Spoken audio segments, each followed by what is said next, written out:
All right, let me go ahead and do this again. Hey, everybody, Freddie Lee Jones III, Greater Ones Productions.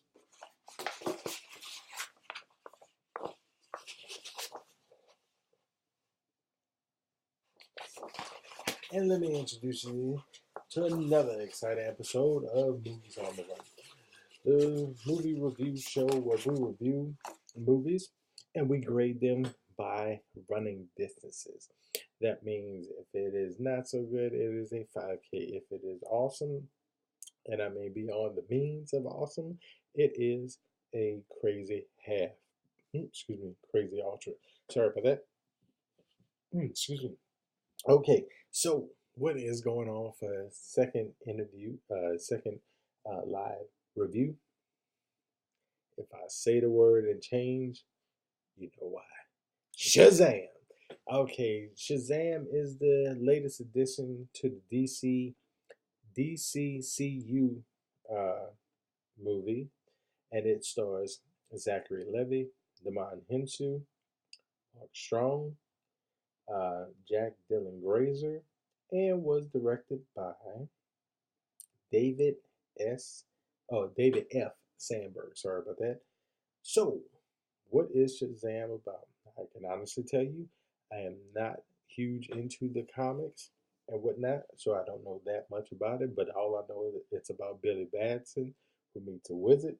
The wizard gives him special powers when he calls his name, which just so happens to be Shazam, and he becomes a superhero. But he becomes a superhero with the body of an adult, but still the mind of a 14, 15-year-old child, which I thought was good. Hey, what's going on? What's going on? Everybody say what's up to Sin City and Chris Dillard. Thank you all for joining. I do appreciate it.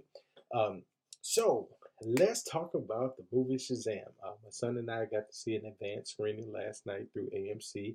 Shout out to AMC of in Barron's and whatnot. AMC 24, if I'm not mistaken. So the fact that I got to see it early with my son, I thought that was extremely cool. So let's go ahead and talk about how good Shazam was. Now, DC has tried to put out a lot of live action films, and let's go ahead and talk about those live action films and how they come into play when we're going to talk about Shazam. We have Wonder Woman, we have Man of Steel, we have Batman versus Superman, we have Justice League, and we have Suicide Squad. I think the problem that DC CU has had is that they've been trying to play catch up for like the past, you know, 10 to 12, maybe 13 years when it came to Marvel. And their biggest mistake was doing Man of Steel and then rushing to combine everybody together for the Justice League. And I thought that was such a silly thing to do. I don't understand why you would do that. I don't even understand why you would do Batman versus Superman 1. My opinion, Man of Steel 2 should have been the next film, or hell, even Wonder Woman. Um, and out of all of those films, I'm sorry, and I did forget Aquaman. Um, and I'll get on that in a second. Um, Out of all of those films, truth be told, Wonder Woman has been the standout performance. Why? They all, and I hate to quote this guy, but they all have superheroes who get powers. They all have magical shiny things, and they all got to save the world from some CGI mess. Okay, but I think what where Wonder Woman drew the line was it had story, and it had a great story. It had an actress who, in my personal opinion, I don't think was physically imposing as what I know and have seen of Wonder Woman, but she brought a sense of character. She brought a sense of humility to the character. She brought a sense of depth. She brought a lot of emotion. And it was almost as if she was a child going out on her own to save the world. And I thought that was extremely cool on how they did that in the Wonder Woman film. With Man of Steel, I love the fact that um, it's not called Superman. Why? And I love the fact that you really don't see him do anything heroic until like halfway through the movie, and if that. I love the fact that it took us time to watch Clark do a couple of things here and there and then move on. So it was almost like the Incredible Hulk. He would help out a little bit, try to settle, try to make a new life for himself. Something happened. He saves the day. Hey, I'll see y'all later. And I thought that was so amazing how they incorporated that into the film. Um, with Batman versus Superman, Dawn of Justice. Truth be told, I don't know why it was called Batman versus Superman: Dawn of Justice, because it seemed like it was more of a Batman film than anything else. Like it was like a quick, harsh reboot of the Nolan trilogy. Hell, and you know what? On a side note, don't get me wrong, the Nolan trilogy is by far, the end all be all. But let's not shit on Tim Burton for his first two movies. And yes, Joel Schumacher damn near killed the franchise. But you always got to think, and I will say this, you always got to think about the films that are shitty that cause you to do a hard reboot. Because think about it. Had the Schumacher films been good, would we have gotten the Nolan trilogy? Think about it. Think about how many more Batman films would have come out had uh, what's his name, Joel Schumacher, who created Car Wash. And that's one of my favorite movies is Car Wash because of the storytelling. And I think that Batman Returns and Batman Forever kind of have good stories, but I think what he did was he thought he was making a comic book movie like a comic book. And if you think about it, if you compare Batman Forever and Batman Forever and Batman shit. Okay, it's Batman Returns, and Batman Forever, and Batman and Robin. There you go. Batman and Robin and Batman Forever. You take those two movies. You take Ang Lee's The Hulk. What's the one difference that separates them? Not a damn thing. You know why? Because the only thing that Ang Lee did was he added damn comic book panels to the actual movie. That's it. He made the exact same movie. He made a cheesy, campy as all hell Hulk movie. People hated him for it. They thought he ruined the franchise until Edward Norton came in, put things back in perspective. If you really think about it, it's exactly the same damn thing. Same damn movie. Minus comic book panels. That's it. So, with that being said, let's just go ahead and move on. Okay, hold on. Let's go back here. Alrighty. So, like I was saying,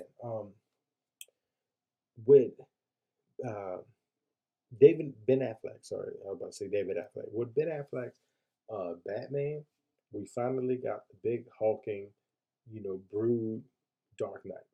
Don't get me wrong, Keaton did his thing. No, Bale did his thing. Hell, Kilmer did his thing.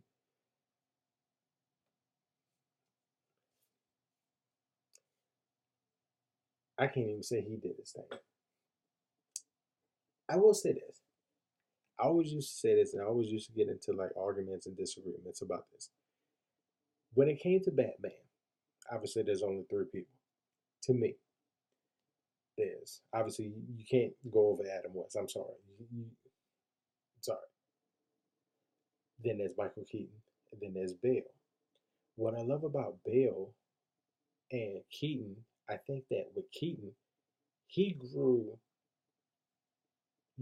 perfectly between the movies, between Batman and Batman Returns. Sadly, I really wish he would have done a third Batman, but it wasn't in the stars. With Nolan's Batman, what supersedes everything is obviously because his is grounded in reality. Um, I think that with Batman Begins, this is how I watch the films. I go Batman Begins, I go to Dark Knight Rises, then I do the Dark Knight. The reason being is obviously I love Dark Knight better than Dark Knight Rises, and my favorite character is in it. Bane's in it. But I didn't understand push-ups and a janky ass chiropractor, and your problems were solved. Didn't get that, so I ain't understand that. With that being said, in Aquaman, moving on. Well, let's go down the line. Suicide Squad was good. I enjoyed it. It's one of those movies I can watch. I'm not going to drop what I'm doing to watch, but it'll be like one of those movies like if I'm working on something I can watch in the background, or hell, I've even been writing scripts and like watched a couple of scenes, just to take my mind off of writing, just so I can go back to what I was doing. But um, and then you take Aquaman, and don't get me wrong, Aquaman was fun, but I saw Aquaman in February, and that was Black Panther. So it's almost to me shot for shot Black Panther. So that's what kind of drew me off. Minus the whole Indiana Jones and the cheesy, romantic comedy aspect that they kind of threw in there. And I thought that was like its only saving grace. If it didn't boldly make itself cheesy, I wouldn't have liked Aquaman. Now, with all that being said, and I hope you all don't say, damn, man, this dude talk too much. But that's just to bring everything full circle with Shazam. I think what separates Marvel and DC films is that you can actually make dark ass movies and still get your point across to the masses. Um, Shazam is a fun, like, Shazam is almost like phase one of Marvel. And what I mean by that is, like, they're still trying to find their footing, but you can have dark humor in it. You can have dark elements in it, and you can still create a great movie. Yes, was there a shiny object that they had to get? Yes. Was it a big CGI threat? Yes. So what did they do that was different from every other Marvel, every other DCCU movie? I'm gonna tell you what it did. It took the focus off of the of Shazam, and it was like a legit family film. Like this would have been a movie that I can honestly see like on the Lifetime channel or like some other channel, and it's just about a kid who got separated from his mom, and he's been trying to search for her. So I love that aspect, and now him trying to get adjusted to his new foster family. That was a good ass. That to me. Don't get me wrong.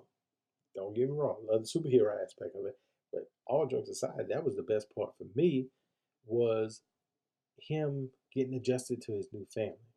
Even though, trying to shower him with love, but he was so used to rejection that he was like, hey, I'm out. The other thing I loved about it was the fact that the superhero is not a superhero along the lines of, oh, yeah, look at me, I got the powers, and now it's time for me to go do some cool stuff. That's what they did, but it was like he was saving the world every chance he got. This dude was scared half the time. And I thought that was a very unique thing that Man of Steel did. The fact that he was learning his powers, but he's learning his powers on a 14, 15-year-old mental capacity with, like a 25, 30-year-old body. I thought that was really cool. Um, just like with Wonder Woman, the story, like it's a hard hitting story, but they kind of play it up with comedy, but it's not to the point to where like, okay, you could have did better than that. They don't do that. I love that. Um, and I really don't want to get into too many spoilers. To me, I think I was more anxious about, man, I wonder if they're gonna do Black Adam. I wonder if they're gonna do Black Adam. So I do want to see it again because I want to get that out of my mind that I don't want to see. And I know The Rock that he said that like there's nothing in there that's going to show him as Black Adam, so that's not a spoiler. But it was like one of those things. I wonder if it's like a swerve where he's just telling us that he's not doing Black Adam yet, just so he can show up. And I was like, okay, come on, show me something, show me something. Um, and I thought everybody did a good job. All of the acting was spot on. Um, it does. Now I will say this: Shazam, as funny as it was, and as action packed. That's another thing. Shazam is action packed, like crazy action packed. Um, it does feel like it's a bit long. I don't know what it was. Maybe it's because the previous night I had seen, Us twice. I didn't get home till late, and I was like trying to fight for sleep, and we had did stuff throughout the day. I was like, man, like this movie is long as hell, and it's not really. I think the movie is like maybe, let's see, I think it's like maybe 2 hours and 10 minutes, if that. I think. Let me see. 2 hours and 12 minutes. So it's 2 hours and 12 minutes long.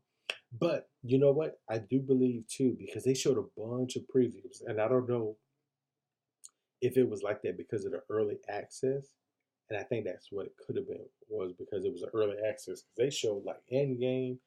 And then you know what really made me mad? All jokes aside, they showed the very first trailer for Aladdin, like the old trailer, like where they don't show you anything of Aladdin. And I was like, man, why the hell you showing me this old ass trailer? Like we don't know this movie about to drop this year. And then like it was so funny. It says next summer. So at first I was like, wait, are they talking about 2020? Wait, no, that's supposed to be this year. Why are you showing me a commercial from last year? Shazam? How about should not? All right. So let me go ahead and do my rating. Hopefully, yeah, like I said, I don't want to get into spoilers, but I'm gonna tell you this: when Shazam drops in the next couple of weeks, I may go see it again. I may do another review, but yeah, that's another one that gets a five. That one gets the crazy crazy ultra. So I really did enjoy Shazam. Thought it was a really great film. Go see it. Go see it a couple of times because it's a really great movie. And this is Freddie Lee Jones third in the green room. Greater Ones Productions out.